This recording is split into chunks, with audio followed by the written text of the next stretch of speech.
E fala, meus bitcoiners, como que vocês estão? Sejam muito bem-vindos a bitcoinblock.com.br, a sua central de notícias blockchain.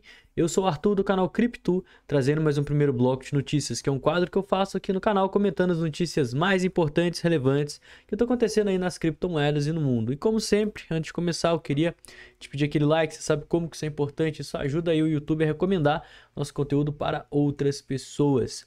A BlackRock se tornou a maior gestora de Bitcoin do mundo, ultrapassando a Grayscale, além de adicionar seus próprios ETFs de Bitcoin ao seu fundo de renda fixa. A gente vai estar falando disso, vamos estar comentando aí sobre os investidores de longo prazo, os long term holders, que venderam, parte da sua posição lá no topo histórico, estão voltando a comprar. Acho que vem alta pela frente. E vamos falar também sobre os rumores das ações da GameStop que continuaram subindo, mesmo depois do sumiço, do Road Kitty, que é aquele cara que movimentou as ações no Twitter há um tempo atrás. Então, para isso e muito mais, não esquece do seu like, se inscrever aqui no canal. E o Bitcoin nesse exato momento dos 67.300 dólares, uma queda de 0,84% com base nas últimas 24 horas. Ethereum caindo 2%, cotado nos 3.750 dólares. Mercado mesclado, a gente está vendo que as memecoins estão extremamente hypadas no momento aí de consolidação, mas toma muito cuidado porque com esse hype vem volatilidade, ó. PEP estava na máxima histórica esses dias, já está caindo 9%. A Flock também está caindo 9%, A única que está subindo mais aqui é a Shiba Inu. E algumas memecoins menores, inclusive algumas que são da rede do Bitcoin, os protocolos Runes, mas lembra que memecoin não é investimento em si, aposta, então se você quiser fazer especulações em cima desse hype, sempre coloque um dinheiro que você está disposto a perder. Pessoal, a BlackRock ultrapassou a Grayscale e virou a maior gestora de ETF de Bitcoin do mundo, estando aí com 288 mil Bitcoins, cerca de 20 bilhões de dólares de ativos sob gestão. Finalmente, as entradas da BlackRock passaram as saídas do GBTC, que agora o GBTC possui 19 bilhões. Isso aconteceu nessa semana, aí nos últimos dias, diria que foi na terça-feira que eles divulgarem o seu balancete total. E isso é muito bom, tá? Isso mostra que a BlackRock ela não só está trazendo confiança para os investidores estarem entrando, mas que quanto mais Bitcoin for comprado e menos Bitcoin for vendido, melhor é para o mercado, que mais dinheiro que está chegando, E essa mudança também destaca a importância crescente dos ETFs como via de investimento legítimo e regulamentado, uma vez que o mercado ainda sofre muito preconceito, por boa parte dos investidores. Então a gente vê que esse preconceito vem gradativamente sendo quebrado, sendo superado.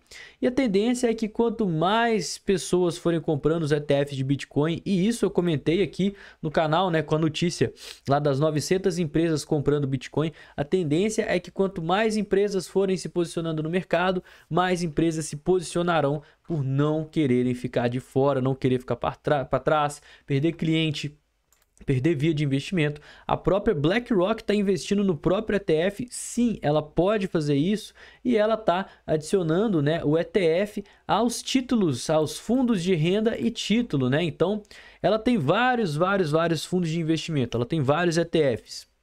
E dentre esses tem a renda estratégica da BlackRock, que é o BSIX,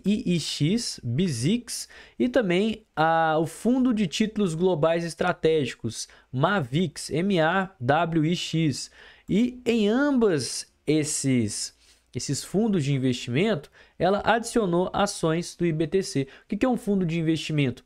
É um ativo que você compra e esse ativo ele vai seguir a performance de vários outros ativos juntos, Então, se você investir, por exemplo, em um fundo de investimento de petróleo, ele vai ter um pouquinho de ação das petrolíferas americanas, um pouquinho da Arábia Saudita, talvez um pouco da Petrobras, e ele vai performar com base na média proporcional, a média ponderada daqueles ativos que compõem. E agora o IBTC, que é o Trust de Bitcoin, o iShares Bitcoin Trust da BlackRock, está compondo esses fundos de renda e de títulos lá da BlackRock, mostrando a entrada do Bitcoin justamente nisso, Então a gente tem até alguns ETFs aqui que pegam desempenhos da Rothschild, aqui da Bolsa da América Latina, dos 40 maiores ETFs, do Brasil. Eu acredito que isso aqui deve seguir talvez da Ibovespa, JP Morgan, e aqui também a gente tem o Bitcoin. Aqui embaixo dá para ver também que tem um ranking regional do S&P 500. Óbvio que se a gente comparar a quantidade de ação e de valor investido, a gente está falando aí de um fundo que está administrando, por exemplo, onde que está falando aqui? 37,4 bilhões de dólares, e desses 37,4, 3 milhões, né, 0,01% são as ações do IBTC, mas já está se mostrando forte e resiliente, né, ao estar participando aí de fundos variados, né, o que é muito interessante.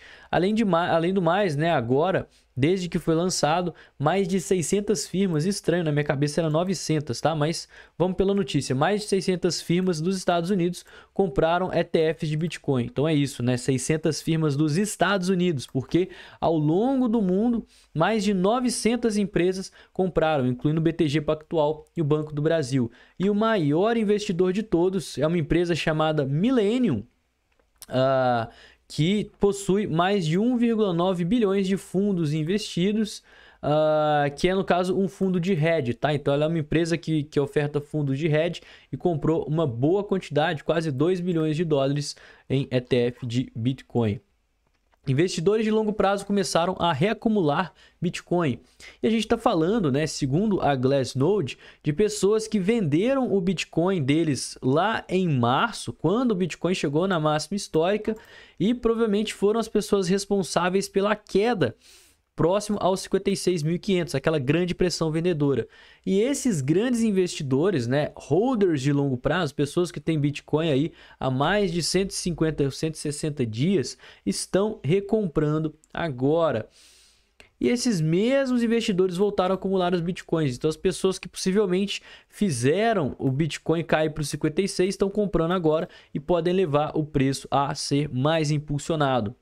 E a gente começa a ver esse retorno de otimismo no mercado, esse retorno de euforia, quando as entradas diárias dos ETFs aumenta absurdamente, né? A gente viu que a entrada atual é quase 8 vezes maior do que o volume gerado pelos mineradores. Tem muito mais dinheiro entrando no Bitcoin do que dinheiro saindo, sendo vendido. Em média, entram 242 milhões de dólares por dia, e em média sai 32 milhões de dólares por dia da receita dos mineradores. Então a gente já tem, né,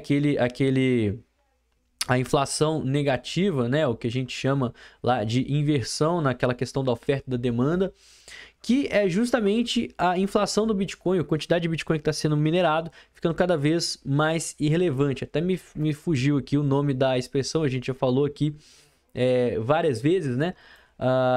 Mas é referente ao princípio da escassez. A quantidade de Bitcoin que está sendo despejado no mercado é bem menor do que a quantidade de Bitcoin que está sendo consumido, o que também impulsionaria o preço do ativo. E por último, as ações da GameStop estão subindo aí 37%, mesmo com o Roaring Kitty em silêncio. O Roaring Kitty é aquele influenciador do Twitter que postou, né, um meme recentemente fazendo as ações da GameStop subirem pra caramba. Isso porque ele fez um movimento dentro da internet para todo mundo comprar as ações da GameStop lá em 2021. Então rolou um short squeeze, a gente falou disso aqui no canal. E ele postou, né, várias coisas no Twitter, silenciou, as ações até tiveram uma queda, mas recentemente as ações subiram, que é o que eu vou estar explicando agora. Subiram mais de 30% ao longo dessa semana, porque a própria loja de videogames, a GameStop, arrecadou quase 1 bilhão de dólares por conta desse movimento de queda, né? Ele aproveitou as altas das ações geradas pelo Keith Gill para estar realizando lucro. Então o Keith Gill postou 5 dias direto várias coisas falando que ia voltar para o jogo, falando que ia fazer as ações subirem, né? Vários memes indiretos. Isso inclusive impactou o mercado de criptomoedas, e depois ele ficou em silêncio.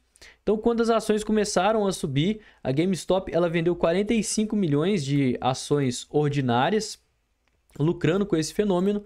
Depois, né, a GameStop caiu 30% e ela apresentou novamente um balancete de 933 milhões de dólares, que fez com que as pessoas ficassem otimistas com esse lucro e comprassem as ações de novo.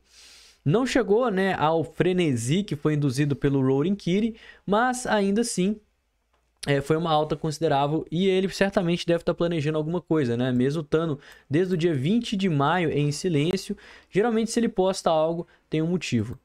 Pessoal, vamos falar rapidinho aqui do Bitcoin que segue num movimento corretivo.